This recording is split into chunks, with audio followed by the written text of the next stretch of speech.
In fact, I'm going to ask my colleagues just before we go to our other colleague, Nomzwanele Mngoma. We're going to try and get her up. I'll just show you some of these visuals of some of the devastation of some of the families that have now been housed in some of the community halls in that particular area. People destitute, they don't know where they're going to go. Some provision has been made for some of those who've lost their homes, but there's not enough provision at this particular stage. Gas heaters, as you can see, I've been told by some of the community members in that area, it is incredibly cold in that in Mthatha in the Eastern Cape, and you have a lot of these families that have got nowhere to go. They're hoping that there'll be some provision of food that is also being made to them, but now begins the daunting task of some of these family members having to identify the remains of their loved ones, and indeed the identification process of the deceased in the wake of this flooding that hit parts of the Eastern Cape. That's ongoing, with some families, having coming to the mortuary in Mthatha since Wednesday, hoping to find their loved ones, and look for those that are also still unaccounted for. There's also currently not an exact figure of how many people are still missing. Let's go now to SABC News reporter Nomzwanele Mngoma, who is at the mortuary. Nomzwanele, this is the moment, I guess, that will reach these families in their moment of grief, having to identify the remains of their loved ones. But there are still so many who will perhaps go to this mortuary looking for their loved ones that are still missing. So you have two sectors of families or sections of families here. Those who are going to identify their loved ones, and those that are hoping to find their loved ones at these mortuaries, given the fact that there are so many people that are still missing. Give us a sense of what is happening there.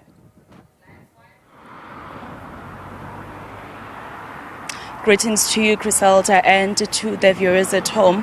We are outside the mortuary, and when we got here, there was no one from these families that were affected by the floods. But as we were standing here, we saw them coming in.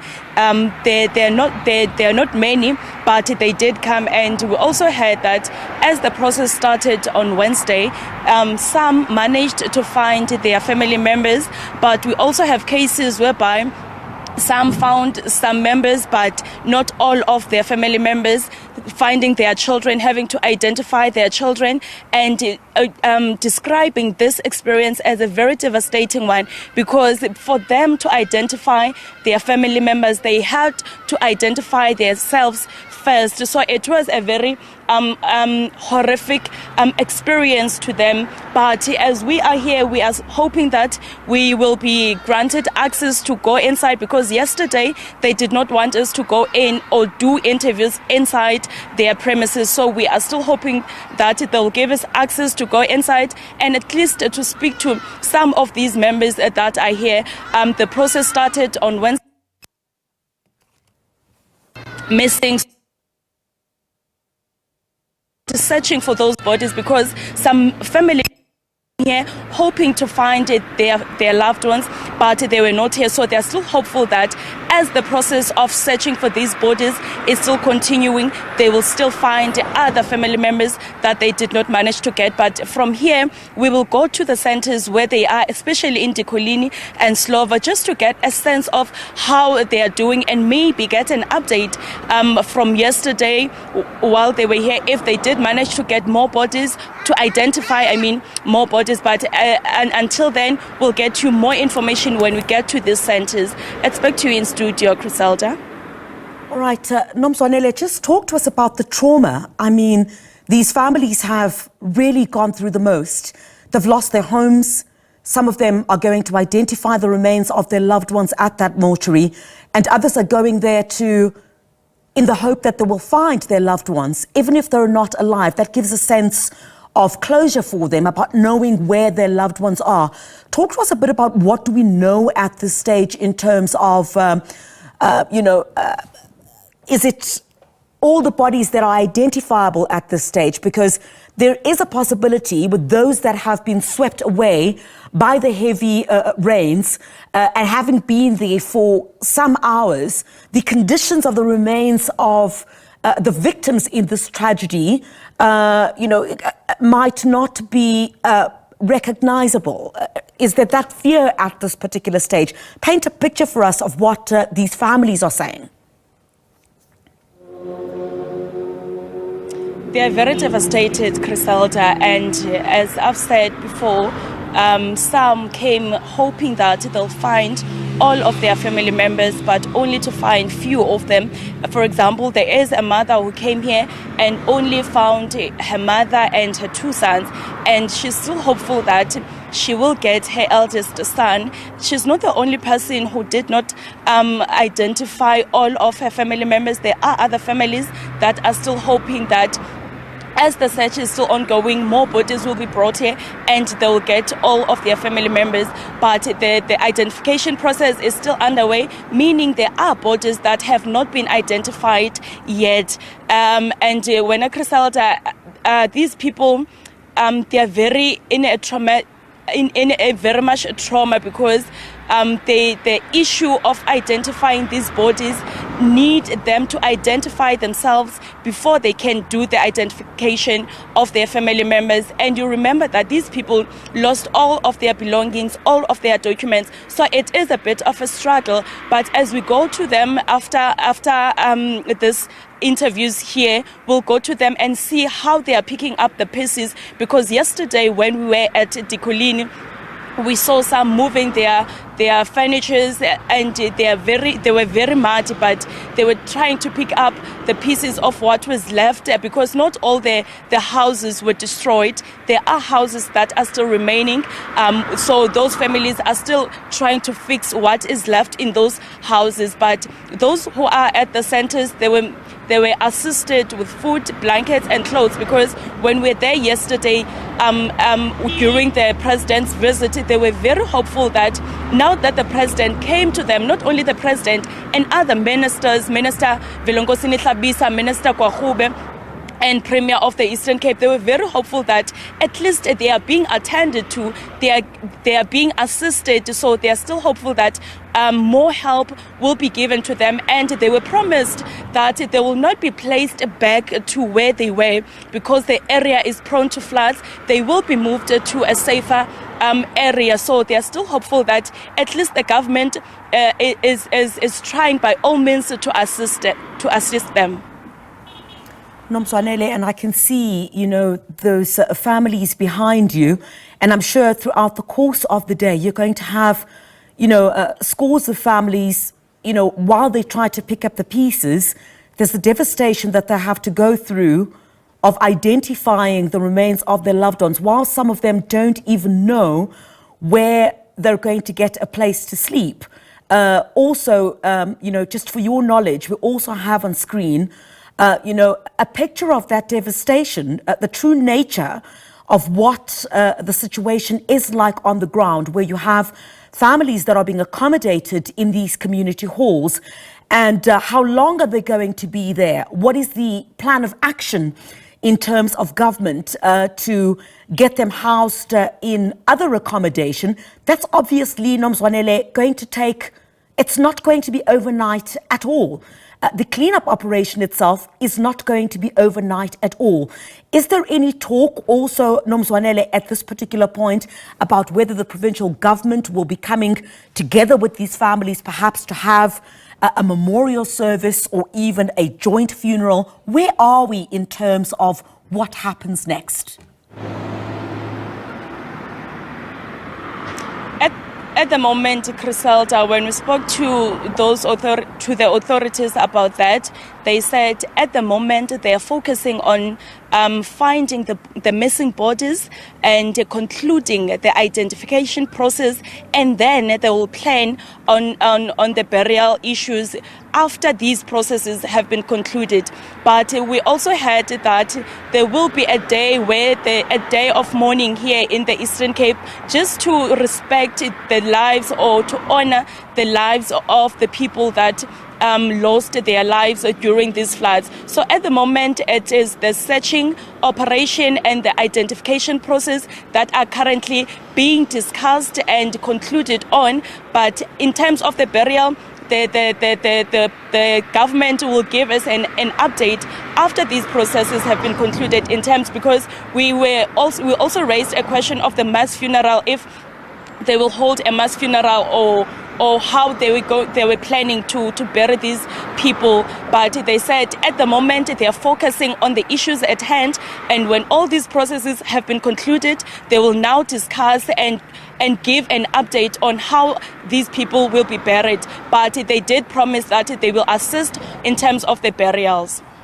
Nomzwanele, do you have any details about the death toll at this particular stage? Any details about the death toll rising at this particular stage? I do so see some reports pertaining to that. Do you have any details with regard to that?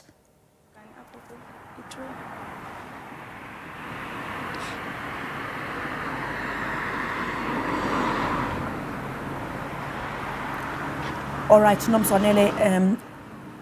Nomzwanele, I'm not sure if you're able to hear me still.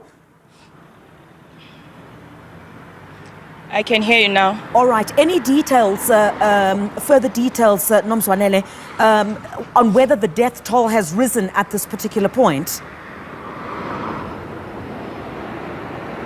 At the moment, we are still on 78, and I tried this morning to get an update regarding that. I haven't received any response. So at the moment, the number of bodies that have been identified is still 78, and the bodies that have been retrieved is 78, and the bodies that have been successfully identified is 21. Those are the numbers that we still have. But as the day unfolds, I will give you more update on that. All right, Nomzwanele, in fact, we've just got breaking news now coming in. And Nomzwanele, maybe I could also just give you that information now as you're on the ground. Just coming through now, the Minister of Police, Mthatha, telling us that in the wake of the flooding in the Eastern Cape, the death toll has now risen to 86 from the 78 of yesterday. And that's where we'll show you just on the top of our screen there. That's where, and I'll ask my colleagues, we'll just let Nomzwanele go. Thank you very much indeed, Nomzwanele, who is outside the mortuary where families are identifying the remains of their loved ones. We'll come out of that and we'll show you where the police minister was. We'll just show you that on screen at the moment.